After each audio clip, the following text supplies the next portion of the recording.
Bonjour, bienvenue sur ma chaîne.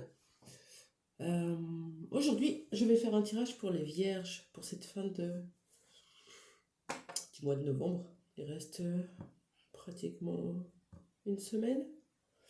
Savoir un petit peu ce qui allait arriver dans vos énergies pour cette semaine-là, pour vous les vierges.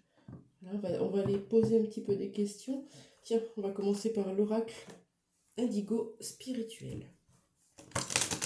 Pour les vierges, les personnes qui me regardent, quel message pour eux pour cette fin du mois de novembre? J'espère que vous allez bien, que vous arrivez à profiter encore de l'extérieur, même si la température a bien chuté partout. Ça fait du bien. Alors on y va? Allez, qu'est-ce qu'on peut nous dire pour vous? Quel message pour vous ici maintenant? Hop, on a un événement à venir dans les 6 mois. Peut-être vous êtes en attente de quelque chose.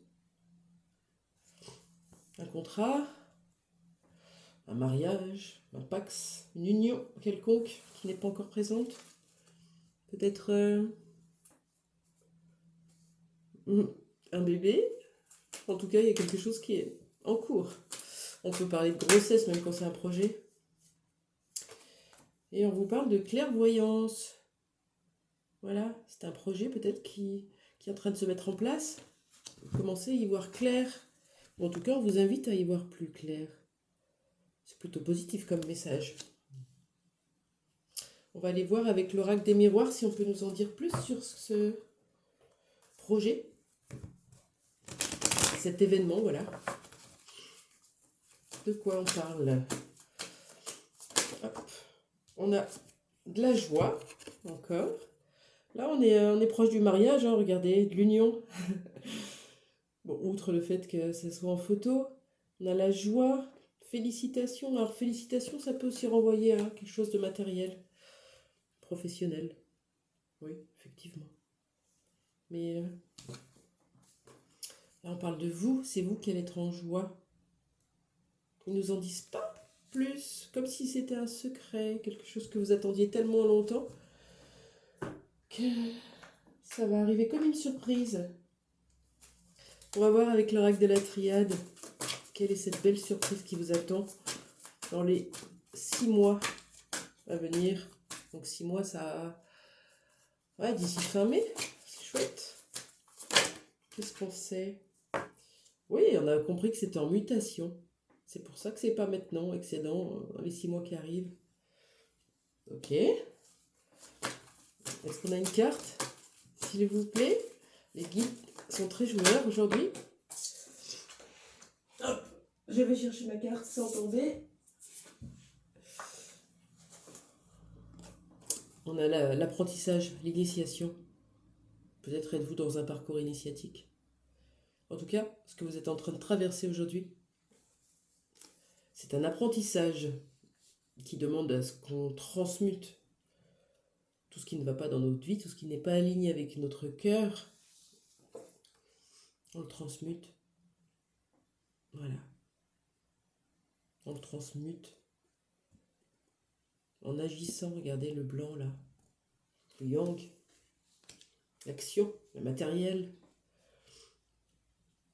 Donc, ça va se produire. Et c'est en mutation. C'est chouette. Ok. Est-ce qu'on vous demande quelque chose de particulier à vous, du coup? Quel apprentissage, quelle initiation êtes-vous en train de traverser? On va essayer avec l'oracle de la guérison de l'âme, voir si ils veulent bien nous éclairer un petit peu plus pour les vierges qui regardent cette vidéo.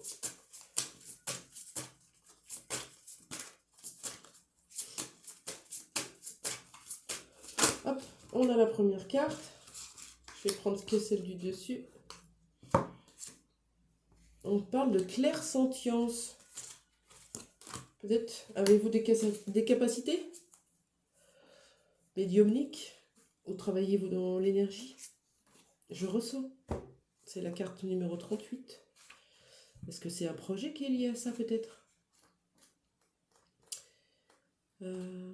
du magnétisme, du Reiki, l'Access Bar. Qu'est-ce qu'on peut avoir d'autre? Bon, après, les énergies, c'est un peu variable, mais kinésio, shiatsu. Ah oui. En ce moment, je peux me sentir fatiguée. Je ressens les choses dans mon corps. J'ai la faculté de clairsentience. Pour la gérer au mieux, je dois être à l'écoute de mes émotions et de mon environnement. Je peux également ressentir les émotions, les énergies, mais aussi les blessures des autres. Je suis une grande empathe. Je ressens l'énergie dans tous les corps subtils. Si je suis assez à l'écoute, j'ai une grande intuition qu'il me suffit de suivre. Si je ressens toutes ces énergies depuis quelque temps, mon ressenti va encore s'intensifier. Je vais recevoir des messages de plus en plus clairs, par le biais de mes émotions. On vous demande d'être à l'écoute de vos émotions, ici et maintenant, d'écouter votre corps. Qu'est-ce qu'il me dit, mon corps? Quelles informations votre corps est-il capable de vous donner? C'est magnifique. Est-ce qu'on a un petit conseil? On va prendre l'oracle de l'empathie. C'est Steve. Oh, vous voyez, il y avait une carte. Bah, tiens, je vais prendre celle-là. Steve Wilson. Une carte pour vous. Ting. Manipulation mentale. Ok. Peut-être que vous êtes sous emprise. Quelqu'un vous manipule.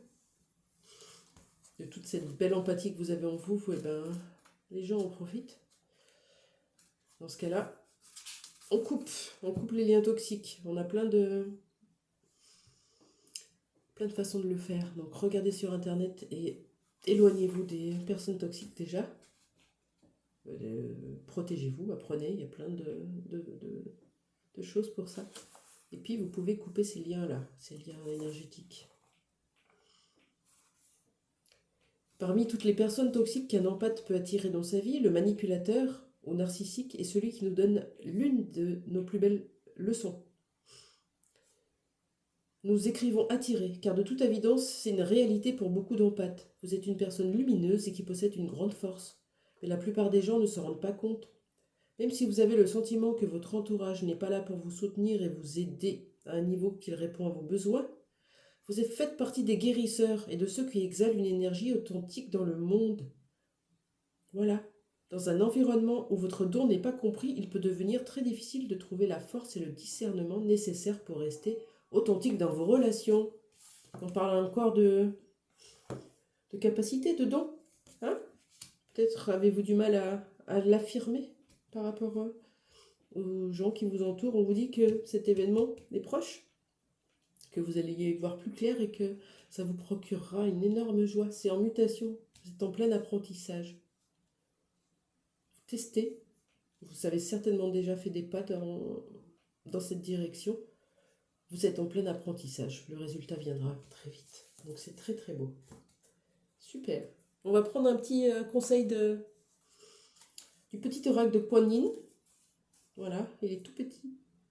Un petit conseil pour vous, les vierges, pour finir ce mois de novembre tranquillement. Quel conseil pour les vierges, s'il vous plaît? Un petit conseil, un seul. Hop, allez, je vais prendre celui du dessous. Il y a un moyen. Hop. Je sais ce qu'il doit se passer pour que tu t'accomplisses. Tu ne sais pas toujours pourquoi les choses arrivent comme elles le font. Sois sûr que ma présence dans ta vie est déterminée et bienveillante. Là, c'est votre côté yin qui vous parle. Voilà. Suivez votre cœur. Votre cœur sait le chemin qu'il faut prendre. Je vous souhaite une très belle journée. N'hésitez pas à liker si ça vous a plu et laissez un commentaire si vous avez besoin. À très bientôt. Au revoir.